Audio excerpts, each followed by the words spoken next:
Thank you to the Spanish Fork Parks and Recreations team for everything they do to cultivate our business community. Yay.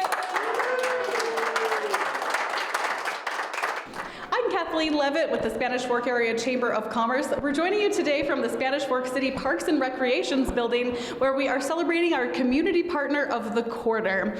I have with me today Emily Harriman. Emily, share with us a little bit about what it is that you do, what your day-to-day looks like, and enlighten us. So right now we are slammed with Youth Arts Fest, where we have about 1,800 kids in that program. We're also getting Fiesta Days stuff ready. Our Fiesta Days magazine, we're going to have our first edit of the magazine on June 1st. So we are almost at the point where the entire event is ready to go for Fiesta Days. We're so excited about that. And then even though it's warm outside, you wouldn't believe it, but I'm ordering things for festival lights right now. Wow. So even though it is May, I'm thinking Christmas. Yeah. Well, that's awesome. And we wanted to give you this award because you help us with so many of the chamber events that we do, most recently the Easter egg hunt, and then we do a winter lights parade that you guys are always so accommodating for, and the use of many of your buildings for our meetings. So we just love the partnership with you. But tell us, Emily, a little bit about your background and why you love what you do so much, because that's pretty apparent. So I have a degree in communications and public relations. So I love doing anything that involves promotions and especially giving back to the community. I'm one of those people who am very service orientated. I'll ask you to serve for things for us, for the city, but I will also serve you back, because service helps out so much when it comes to events. That's so true. We are better together, and that is exactly what makes us so successful here in Spanish Fork, is our collaboration and the power of our friendships. I'm Jesse Carden with the City Council. I'm here with Bronco and Taylor with the Parks and Rec Department.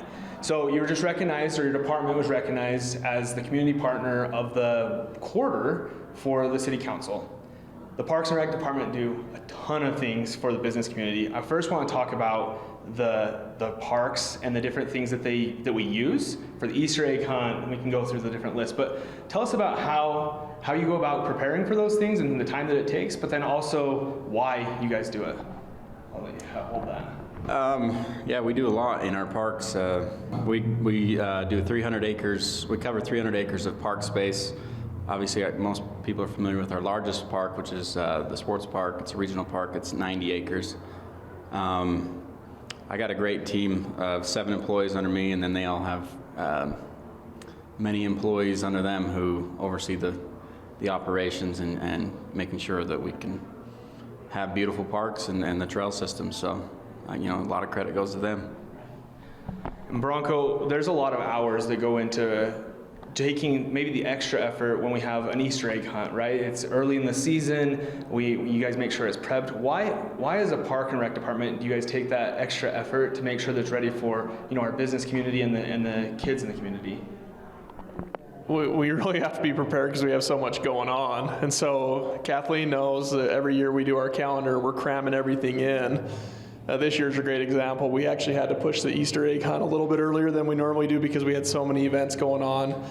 And I can honestly say I think every other community was jealous because we had our Easter egg hunt first, and I don't think that families went to their other Easter egg hunts because ours is so well ran, and the chamber does such an amazing job, and our parks crew and our recreation, all of our departments. We have 13 divisions, and so everybody pitches in and does and fills in our calendar, and we have a lot going on. But that was kind of funny this year with the Easter egg hunt being early. We had a lot of complaints because ours is so well ran that they didn't want to go to their own communities after they came to ours.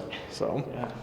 And I think that one of the other things that happens is it's not just like the facilities, right? You have Emily and Bill and different people at these different events, making sure that we're working together in synergy as a city, but also with the business community. And maybe you work with Dell and with the rest of the city staff, but why do you think it's important that we have that relationship between our business community and the Parks and Rec department? Well, I think any good thing starts with the people that are involved, and our team is amazing, and our collaboration with the chamber goes above Easter egg hunt. I mean, I can sit here all day and talk about the things that we support each other on, and honestly though, it really starts with our team. It's the people. We we communicate well, and we like each other, and we like working with each other, and so things get done when those things come together. And I think that, one of the things that's going on right now, or has been going on, is the Parks and Rec Department and even all the city staff have stepped up with sandbagging along with our community, right? It's not just been the Parks and Rec Department, but it's our entire community, the citizens. Can you give us just a little insight on how you guys have helped handle or to help prepare for that?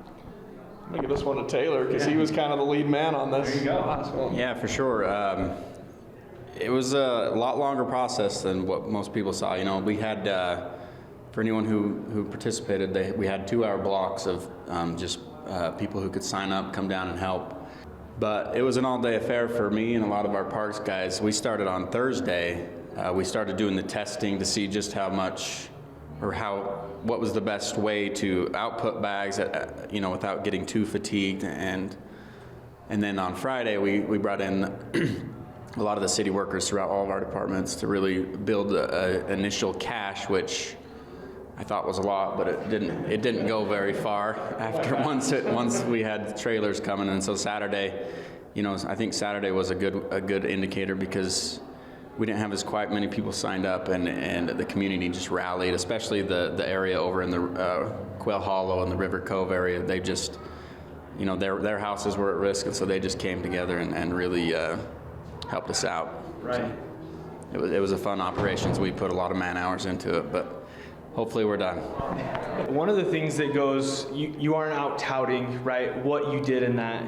You're talking about it was long, but literally, I don't know, Taylor, if I didn't see you at the sandbagging station, or Bronco, or Dell, or somebody from the Parks and Rec, and some of them there the entire time making sure that happened. And so, from me, thank you for what you do and your departments do, because not only for our business community, for our city, it's what makes Spanish Fork great is departments like yours that, hey, we're going to work together, we're going to make this a joint effort, but we want to make it the best. Like Bronco, you talked about the Easter egg hunt a lot, but that's not the only event. Like Harvest Moon Hurrah, we have Wings and Wheels that your department does. We have all these different events that really just rally our community together. And a lot of people will talk about that small town feel. And it's, we're not a small town anymore, but what keeps it that way is us working together on these type of events. So thank you.